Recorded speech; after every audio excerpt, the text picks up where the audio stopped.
राज्य विधिमंडळाच्या अर्थसंकल्पीय अधिवेशनामध्ये पुरवणी मागण्यांवर चर्चा करताना अमरावतीच्या आमदार सौ सुलभाताई संजय खोडके यांनी अमरावतीच्या आरोग्य सेवांचा विस्तार व बळकटीसाठी राज्याच्या बजेटमध्ये भरीव निधीची तरतूद करण्याची मागणी केली आहे। त्याचबरोबर अमरावती येथील शासकीय अभियांत्रिकी महाविद्यालयात मंजूर झालेल्या CIIT प्रकल्पाला 35 कोटींच्या निधीसाठी पुरवणी मागणी सुद्धा सभागृहातून करण्यात आली आहे। उच्च व तंत्र शिक्षण विभागाशी संबंधित पुरवणीत मागणीवर चर्चा करताना आमदार सौ सुलभाताई खोडके यांनी सांगितले की टाटा टेक्नॉलॉजी लिमिटेड यांच्या मार्फत अमरावतीच्या शासकीय अभियांत्रिकी महाविद्यालयात CIITच्या कौशल्यवर्धन केंद्राची उभारणी करण्यास मागील वर्षी तत्कालीन उपमुख्यमंत्री तथा वित्त व नियोजन मंत्री नामदार अजितदादा पवार यांनी घोषणा करून मान्यता देण्यात आली आहे।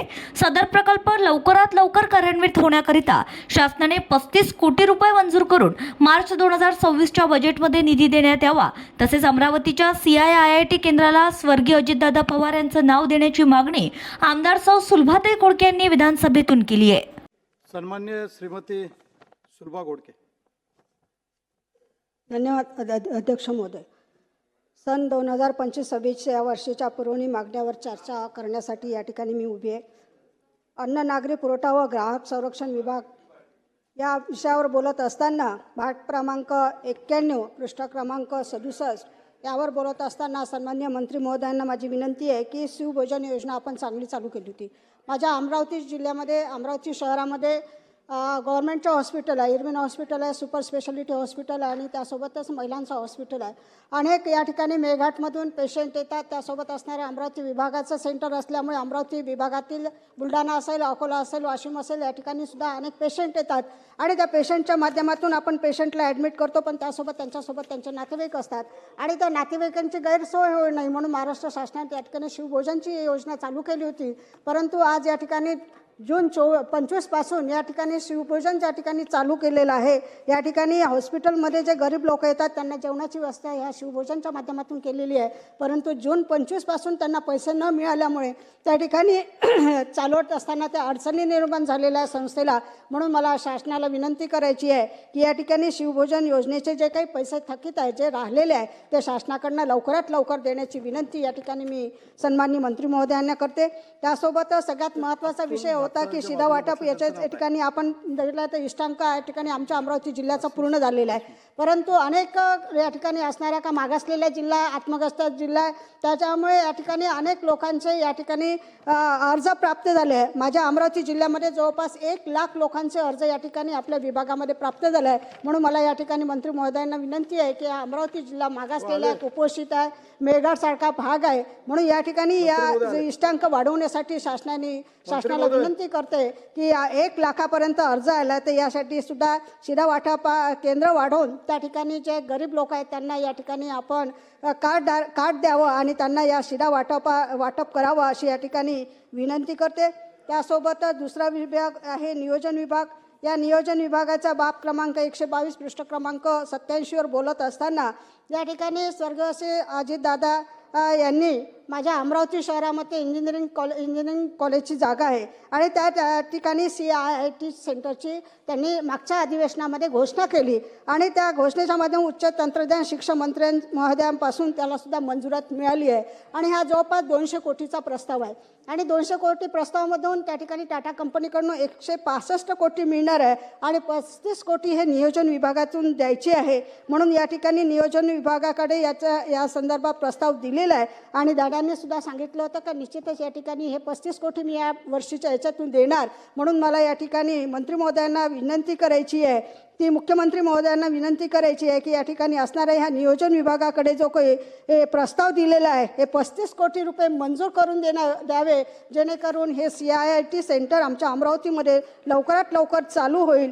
आणि त्या माध्यमातून सुद्धा या ठिकाणी विद्यार्थ्यांना या ठिकाणी प्रशिक्षण केंद्र म्हणून अनेक मुलींना या ठिकाणी रोजगार प्राप्त होऊ शकते। म्हणून या 35 कोटी या बजेटमध्ये आपण मंजूर करावे अशी विनंती करते। आणि सगळ्यात महत्त्वाचा विषय की या ठिकाणी सन्माननीय दादांनी या ठिकाणी अमरावती महाराष्ट्रामध्ये 2 ठिकाणी हे केंद्र चालू केलं. अनेक ठिकाणी या ठिकाणी CIITचे सेंटर आहे. म्हणून मला शासनाला एक विनंती करायची आहे की हे CIITचे जे सेंटर आहे त्याला स्वर्गवासी अजितदादा पवार यांच्या नावाने आपण त्याला हे नाव द्यावं, जेणेकरून सन्माननीय अजितदादांनी हे सेंटर चालू केलं तर त्यांच्या नावाचा प्रस्तावाचं मी पत्र सुद्धा शासनाकडे दिलेलं आहे. म्हणून यासाठी सुद्धा आपण याला मान्यता द्यावी व त्या CIIT सेंटरला सन्माननीय स्वर्गवासी अजितदादा पवार यांचं नाव द्यावं अशी या ठिकाणी शासनाला विनंती करते. त्याचबरोबर नियोजन संदर्भात पुरवणी मागणीवर शासनाचे ध्यान आकर्षित करताना आमदार सौ सुलभाताई खोडके यांनी सांगितले की अमरावती जिल्हा वार्षिक नियोजनसाठी 1000 कोटींचा आराखडा मंजूर करण्याची मागणी आमदार महोदयांच्या वतीने अधिवेशनातून करण्यात आली. आरोग्य विषयावर बोलत असताना आमदार महोदयांनी सभागृहात स्पष्ट केलंय की अमरावती जिल्ह्याच्या आरोग्य सेवांचा विस्तार व आरोग्य सुविधांच्या बळकटीसाठी शासनाच्या भरीव निधीची आवश्यकता आहे. जिल्हा सामान्य रुग्णालय इरविलमध्ये 700 खाटांची नवीन इमारत बांधण्यासाठी सुद्धा शासनाकडे प्रस्ताव पाठविण्यात आलाय. सुपर स्पेशालिटी हॉस्पिटल येथे टप्पा 3 सुरू करण्याचा प्रस्ताव शासनाकडे पाठविण्यात आलाय. त्याला मंजुरी देऊन निधी उपलब्ध करून देण्याची मागणी आमदार महोदयांच्या वतीने करण्यात आली आहे. त्यासोबतच दुसरा सगळ्यात महत्त्वाचा विषय होता की जिल्हा नियोजन विभागामधून माझ्या अमरावती जिल्ह्यामध्ये जर बघितलं लोकसंख्या खूप मोठी आहे, भौगोलिक परिस्थिती सुद्धा मोठी आहे, परंतु DPDCच्या माध्यमातून आमच्या अमरावती जिल्ह्याला फार कमी पैसे मिळतो. मागच्या वेळेसपर्यंत आम्हाला 527 कोटी रुपये मिळाले. त्याच्यामुळे जिल्ह्यातला कुठलाही विकास होत नाही, सगळे कामं रखडले राहतात. म्हणून मला या ठिकाणी शासनाला विनंती करायची आहे की या ठिकाणी आमच्या ह्या DPDCचं बजेट वाढून जवळपास 1000 कोटी रुपयाचा करावा अशी या ठिकाणी शासनाला विनंती करते की जेणेकरून हा मागासलेला भाग आहे आणि भौगोलिक स्थिती ही पाहिली तर फार मोठी असल्यामुळे आणि लोकसंख्या सुद्धा खूप मोठी असल्यामुळे या ठिकाणी 1000 कोटी रुपयाचा करावा अशी या ठिकाणी मी शासनाला विनंती करते. त्यासोबतच तिसरा विषय होता सार्वजनिक आरोग्य विभाग. त्या आरोग्य विभागाच्या माध्यमातून बोलत असताना माझ्या अमरावती शहरामध्ये शासकीय हॉस्पिटल आहे, इरविन हॉस्पिटल म्हणून त्याचं नाव आहे. गेल्या 90 वर्षाची बिल्डिंग आहे आणि त्या ठिकाणी 399 बेडचं त्या ठिकाणी आहे. परंतु आज या ठिकाणी आरोग्याचे प्रश्न निर्माण झालेले आहे आणि अमरावती विभागामध्ये एक हे शासकीय हॉस्पिटल असल्यामुळे या ठिकाणी अनेक पेशंट येतात. एका बेडवर 3-3, 4-4 या ठिकाणी पेशंट राहतात. त्यामुळे आरोग्याची गैरसोय होते. म्हणून 2023 पासून 399 बेडचं हे हॉस्पिटल हे आपण 700 बेडचं करावं. 90 वर्षाची ही बिल्डिंग शिकस्त झाली आहे. म्हणून त्या शिकस्त झालेल्या बिल्डिंगला नवीन बिल्डिंगचा प्रस्ताव ह्या ठिकाणी शासनाकडे पाठवला आहे. म्हणून मला शासनाला विनंती करायची आहे की 2023 पासूनचा हा प्रस्ताव आपल्याकडे प्रलंबित आहे. म्हणून या ठिकाणी 700 बेडचा प्रस्ताव मी शासनाकडे पाठवला आहे. शासनाने याला मंजुरी करून द्यावी व निधी सुद्धा उपलब्ध करून द्यावी. कारण जागा या ठिकाणी आहे. फक्त आपल्याला नवीन बिल्डिंग बांधायची आहे. टप्प्याटप्प्याने जरी बांधली तरी निश्चितच येणाऱ्या ज्या पेशंट आहे त्याला सुद्धा या ठिकाणी न्याय मिळाल्याशिवाय नाही. आरोग्याच्या सुविधा ज्या काही आपण देतो आहे, आपण सुविधा खूप देतो, पण त्या ठिकाणी पेशंटला राहण्याची व्यवस्था होत नाही. पेशंटला त्या ठिकाणी असताना राहताना त्या ठिकाणी त्याची गैरसोय होते. म्हणून मला शासनाला विनंती करायची आहे की 399च्या ऐवजी 700 बेडचं आपण हॉस्पिटल या ठिकाणी लवकरात लवकर याला मान्यता द्यावी व त्या ठिकाणी त्याला आपण निधी उपलब्ध करून द्यावा अशी विनंती करते. सगळ्यात महत्त्वाचं म्हणजे अमरावती शहरामध्ये आपल्यात माहिती आहे महाराष्ट्रामध्ये 2च सुपर स्पेशालिटी हॉस्पिटल आहे, एक नाशिकला आहे आणि एक अमरावतीला आहे. आणि हे अमरावतीचं जर आपण सुपर स्पेशालिटी टप्पा 1, टप्पा 2, टप्पा 3 अशा माध्यमातून आहे. तर टप्पा 1मध्ये जर आपण बघितलं तर आमच्या या सुपर स्पेशालिटीमध्ये आपण बघितलं बाह्य रुग्णसंख्यांची 50,112 संख्या आहे. त्यासोबतच आंतररुग्ण संख्येची संख्या जर पाहिली 20,685 आहे. म्हणजे एवढ्या मोठ्या प्रमाणात या ठिकाणी येणारे पेशंट आहे.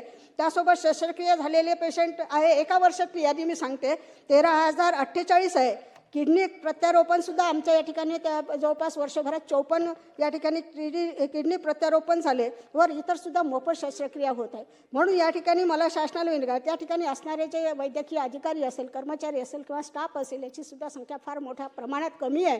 म्हणून शासनाने लवकरात लवकर भरती करून या ठिकाणी येणाऱ्या रुग्णांना, कारण रुग्णांची गैरसोय होते, त्या ठिकाणी डॉक्टर्स नसतात, त्या ठिकाणी नर्स नसतात. त्याच्यामुळे त्या ठिकाणी त्या शासनाला ज्या पद्धतीनं मिळायला पाहिजे, सुविधा मिळायला पाहिजे, त्या मिळत नाही. म्हणून शासनाने या ठिकाणी भरती लवकरात लवकर करावी व अधिकारीसुद्धा त्या ठिकाणी डॉक्टर्ससुद्धा त्या ठिकाणी द्यावी अशी या ठिकाणी शासनाला विनंती करते. त्याचबरोबर अमरावती वैद्यकीय महाविद्यालय चालविण्याचे शासनाच्या वैद्यकीय शिक्षण विभागाने मागितलं आहे, परंतु या परिसरातील सर्व आरोग्य सेवा सुपर हॉस्पिटल, डफरीन हॉस्पिटल हे सार्वजनिक आरोग्य विभागामार्फत चालविण्यात येत असल्यानं अमरावती शासकीय वैद्यकीय महाविद्यालय हे वैद्यकीय शिक्षण विभागाकडे न देता सार्वजनिक आरोग्य विभागाकडे देण्याची सूचना आमदार महोदयांच्या वतीने करण्यात आली आहे. तसेच जिल्हा स्त्री रुग्णालय अमरावती डफरीन येथे तज्ज्ञ डॉक्टर सुद्धा नेमावे लागणार आहेत. डफरीनच्या NICU मध्ये अद्ययावत सेवा उपलब्ध करून बंद असलेले बाल संगोपन केंद्र सुरू करण्यासाठी आरोग्य यंत्रणा अधिक सक्षम करण्याची मागणी देखील करण्यात आली आहे. त्याबरोबर जिल्ह्यातील धारणी मेळघाट मधील आरोग्य सेवांची समस्या, कुपोषण, ॲम्ब्युलन्स, डॉक्टरांचा अभाव या मुद्द्याकडे सुद्धा शासनाचं लक्ष वेधण्यात आलंय. तर सुपर स्पेशालिटी हॉस्पिटलमध्ये शिवभोजन केंद्राचे जून 2025 पासून शासनाकडे थकीत असलेले जवळपास 25 कोटींची देयके अदा करण्यासंदर्भात बजेटमध्ये प्रावधान देण्याची मागणी केली आहे. टप्पा 2मध्ये या ठिकाणी कार्डिओलॉजी असेल, न्यूरोलॉजी असेल, कॅन्सरसारखे पेशंट आहे. आज आपल्याला माहिती आहे की महाराष्ट्रात कॅन्सरचे पेशंट खूप वाढत आहे. आजही आमच्या अमरावती शहरामध्ये, अमरावती जिल्ह्यामध्ये कॅन्सरचे पेशंट वाढत आहे, महिलांचा कॅन्सरसुद्धा वाढत आहे. परंतु जे कॅन्सरचे पेशंट येतात त्या माध्यमातून त्याला त्या ठिकाणी असणाऱ्या जी काही गैरसोय आहे, त्याचे ऑपरेशन असतं, त्यांना ठेवावं लागतं, त्या ठिकाणी असणारं त्यांना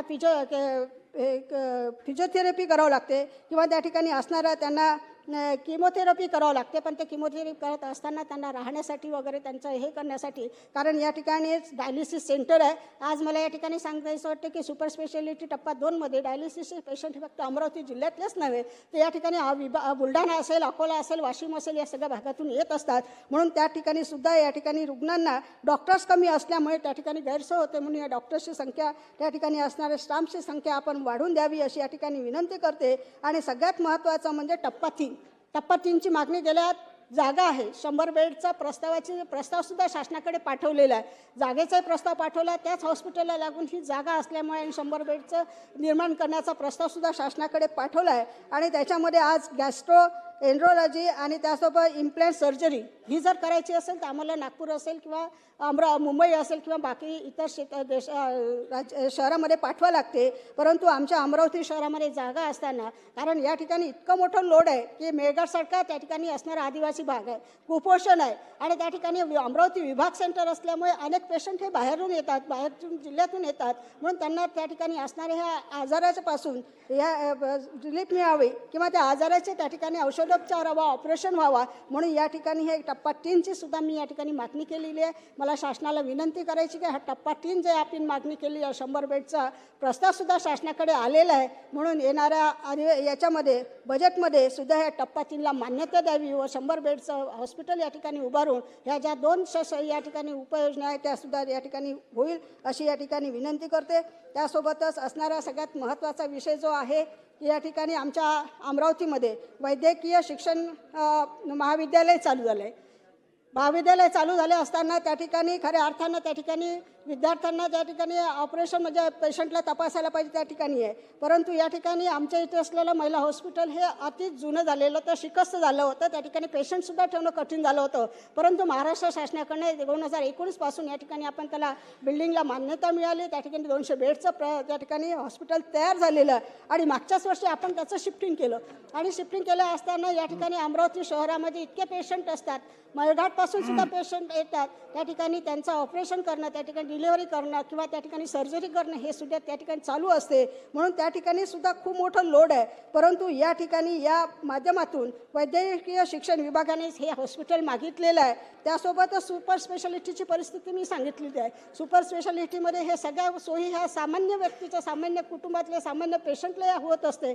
म्हणून त्या ठिकाणी हे हॉस्पिटल आपण या ठिकाणी वैद्यकीय शिक्षण विभागाकडे न देता हे सार्वजनिकच आरोग्य विभागाकडे राहावं अशी मी या शासनाला विनंती करते की जेणेकरून असणारे आमच्या अमरावती जिल्ह्यातील किंवा आमच्या अमरावती विभागातील असेल किंवा या ठिकाणी मेळघाटसारख्या भागातले पेशंट असेल त्यांना निश्चितच न्याय मिळावा. यासाठी मी या ठिकाणी शासनाला महत्त्वाची विनंती करते की हे जे दोन्ही हॉस्पिटल आहे, महिला हॉस्पिटल असेल त्यासोबत सुपर स्पेशालिटी हॉस्पिटल असेल, हे वैद्यकीय शिक्षण विभागाकडे न देता या ठिकाणी सार्वजनिक आरोग्य विभागाकडेच द्यावं अशी या ठिकाणी विनंती करते. आणि सगळ्यात महत्त्वाचा विषय म्हणजे माझ्या मेळघाटमधला आदिवासी भागांचा विषय आहे. आज या ठिकाणी आपण सगळ्या ठिकाणी हॉस्पिटल उभं करतो, परंतु त्या ठिकाणी असणारे जे अधिकारी असते, डॉक्टर्स ते जात नाही. त्याच्यामुळे त्या ठिकाणी आज मला या ठिकाणी खेद वाटतो की या ठिकाणी आमच्या धारणी या ठिकाणी जवळ आपण बघितलं तर बालमृत्यूचं प्रमाण 144 आहे. म्हणजे खूप मोठ्या प्रमाणात आपण म्हणतो आरोग्याच्या सुविधा दिलेल्या आहे, मग या ठिकाणी असणारे बालमृत्यू काय होत आहे याचा सुद्धा विचार करणं फार गरजेचे आहे. सगळ्यात महत्त्वाचं या ठिकाणी आरोग्य विभागाच्या मध्ये सांगत असताना मी सांगते की प्राथमिक आरोग्य केंद्र, ग्रामीण रुग्णालय, उपजिल्हा रुग्णालय यांच्या समन्वय राहते, तो आपापल्या पद्धतीनं चालवतो. म्हणून मला या ठिकाणी विनंती आहे की हे जे काही प्राथमिक आरोग्य, ग्रामीण रुग्णालय आणि उपजिल्हा रुग्णालय यांचं जर एकमत असेल तर निश्चितच येणाऱ्या पेशंटला सुद्धा त्या ठिकाणी आपण न्याय देऊ शकतो. त्यासोबतच या ठिकाणी आदिवासी DHOची नियुक्ती झाली, परंतु ते रुजूच झाले नाही. आता रुजू झाले नाहीमुळे त्यामुळे त्या ठिकाणी कोण बघणार आहे? म्हणून त्या ठिकाणी धारणी ADHO पद हे धारणीत आहे. धारणीमध्ये माहीत आहे कुपोषण आहे, बालमृत्यू आहे, महिलांच्या आरोग्याचा धोका आहे. म्हणून या ठिकाणी ते कधीच थांबत नाही. अशा लोकांच्या तक्रारी त्या ठिकाणी दवाखान्यामध्ये गेल्यानंतर सुद्धा ते भेटत नाही. म्हणून हे सध्या आपण सूचना द्यावा व त्या DHOला तिथेच राहण्याची सक्ती करावी व त्या ठिकाणी त्या हॉस्पिटलमध्ये या ठिकाणी सेवा द्यावी अशी या ठिकाणी शासनाला विनंती करते. त्यासोबतच तालुका आरोग्य अधिकारी चिखलदरा हे पद अनेक वर्षापासून रिक्त आहे. म्हणून मला या ठिकाणी आरोग्य अधिकाऱ्याचं चिखलदऱ्याचं पद लवकरात लवकर भरावं आणि अशी या ठिकाणी शासनाला विनंती करते. त्यासोबतच राष्ट्रीय बाल स्वास्थ्य कार्यक्रम ॲम्ब्युलन्स ही डिसेंबरपासून बंद आहे. कारण आपण बघतोय मेळघाटमध्ये असेल, चिखलदरा असेल, धारणी असेल, त्या ठिकाणी पेशंट जर त्या ठिकाणी सिरियस झाला, त्याला जर शहरामध्ये आणायचं असेल तर त्या ठिकाणी आपण शासनाने ॲम्ब्युलन्स दिली, परंतु ती गेल्या अनेक दिवसापासून ही ॲम्ब्युलन्स म्हणजे डिसेंबरपासून बंद आहे, 2 महिन्यापासून बंद आहे. आणि या बालमृत्यू आणि महिलांचं आरोग्यसुद्धा या ठिकाणी होत आहे. म्हणून ही ॲम्ब्युलन्ससुद्धा लवकरात लवकरशी चालू करता येईल यासाठी सुद्धा शासनाने लक्ष द्यावे अशी विनंती करते. त्यासोबत हरिसाल प्राथमिक आरोग्य या ठिकाणी अधिकारीच नाही आहे. त्या ठिकाणी असणारं हे आदिवासी गाव आहे. त्या ठिकाणी आपण हॉस्पिटल ठेवलं, परंतु त्या ठिकाणी आरोग्य अधिकारी नसल्यामुळे, डॉक्टर नसल्यामुळे त्या ठिकाणी अनेक प्रश्न निर्माण होतात. पेशंटला त्या ठिकाणी रिलीफ मिळत नाही. म्हणून या ठिकाणी याचा सुद्धा आपण शासनाने लक्ष द्यावे अशी विनंती करते. त्यासोबतच ग्रामीण रुग्णालय चुरणी इथे 6 वर्ष झाले अधीक्षक म्हणून नेमले, पण ते रुजूच झाले नाही आहे. म्हणून मला आणि रुजू झाले पण ते राहत नाही, येतात आणि आपल्या सोयीने येतात आणि आपल्या सोयीने जातात. म्हणून या ग्रामीण रुग्णालय चुरणी येथे जे अधीक्षक आहेत त्यांना रुजू होण्याचं आपण त्या ठिकाणी हे द्यावं, आदेश द्यावा व त्या ठिकाणी असणाऱ्या पेशंटला सोयी होईल अशी विनंती करते. तसंच स्त्रीरोग तज्ज्ञ असे डॉक्टर कमी आहेत. कारण स्त्रीरोग आपल्याला माहीत आहे भरपूर प्रमाणात आहे, पण डॉक्टर स्त्रीरोग तज्ज्ञ नसल्यामुळे त्या ठिकाणी असणारे बालरोग तज्ज्ञसुद्धा तिथे कमी आहे. त्याच्यामुळे हे प्रश्न निर्माण होतात. म्हणून ही पदेसुद्धा आपण लवकरात लवकर भरावी अशी या ठिकाणी विनंती करते. त्यासोबतच जन्मानंतर आपण बघतोय बाल उपचार केंद्र आपण तयार केलेलं आहे, पण बाल उपचार केंद्रामध्ये जन्मानंतर 14 दिवस बालकाला संगोपन करण्यासाठी त्या तिथे ठेवावं लागते. परंतु या ठिकाणी प्राथमिक आरोग्य केंद्र जे आपण तयार केले, म्हणजे शासनाने बिल्डिंग बांधली, त्या ठिकाणी सगळ्या सोयी दिल्या, पण ते बंदच आहे. म्हणजे याच्याकडे शासन केव्हा लक्ष देणार आहे, कधी चालू करणार आहे? कारण बालरोग तज्ज्ञ डॉक्टर्स नाही तिकडे, डॉक्टर बालरोग तज्ज्ञ, स्त्रीरोग तज्ज्ञ नसल्यामुळे आणि आपण हे बिल्डिंगा बांधून ठेवतो पण त्याचा उपयोग होत नाही. म्हणून या ठिकाणी कुपोषण असेल, त्या ठिकाणी असे आजाराचे प्रश्न निर्माण होते. म्हणून हे सुद्धा बंद आहेत, याचासुद्धा शासनाने लक्ष घालावे आणि त्याच्याकडे द्यावे. मी या ठिकाणी आपल्याला सांगू इच्छिते की खऱ्या अर्थानं आपल्या कुपोषणाच्या माध्यमातून बालमृत्यूच्या प्रमाणातून माझ्या मेळघाटमध्ये 144 मुलांचा मृत्यू झाला आहे. ही फार गंभीर बाब आहे. याच्याकडे शासनाने लक्ष द्यावं आणि निश्चितच या ठिकाणी ह्या आरोग्याच्या ज्या काही सुविधा आहे त्या लवकरात लवकर पूर्ण कराव्या अशी विनंती करते. आणि त्या माध्यमातून सगळ्यात महत्त्वाचं म्हणजे ही दाई आपण ही आहे, दाई म्हणून आपल्याला तपासणी करता प्रत्येक बाळाच्या तपासणीकरिता ठेवत असतो, त्यांना ट्रेनिंग देत असतो. परंतु आता हे ट्रेनिंगसुद्धा बंद झालेले आहे आणि ते ट्रेनिंग बंद झाल्यामुळे त्या ठिकाणी दाई ह्या ज्या आपण ठेवत होतो, नर्स म्हणून आपण ठेवत होतो, त्यासुद्धा नाही असल्यामुळे या ठिकाणी असणाऱ्या आमच्या अमरावती जिल्ह्यातील मेळघाट, धारणी असेल, चिखलदरा असेल, या भागामध्ये कुपोषण वाढत आहे, आरोग्याचे प्रश्न निर्माण होत आहे आणि या ठिकाणी असणारे आपण म्हणतो की आरोग्याच्या सोयी आपण देतोय, सुविधा देत आहे, पण तिथपर्यंत पोहोचत नाही. त्याच्या ज्या काही अडचणी आहेत त्या मी या ठिकाणी मांडलेल्या आहे. म्हणून शासनाला माझी विनंती आहे की या अडचणी आपण लक्षात घेऊन त्या ठिकाणी सोडवाव्या आणि सामान्य माणसाला न्याय द्यावा अशी या ठिकाणी विनंती करून थांबते. धन्यवाद.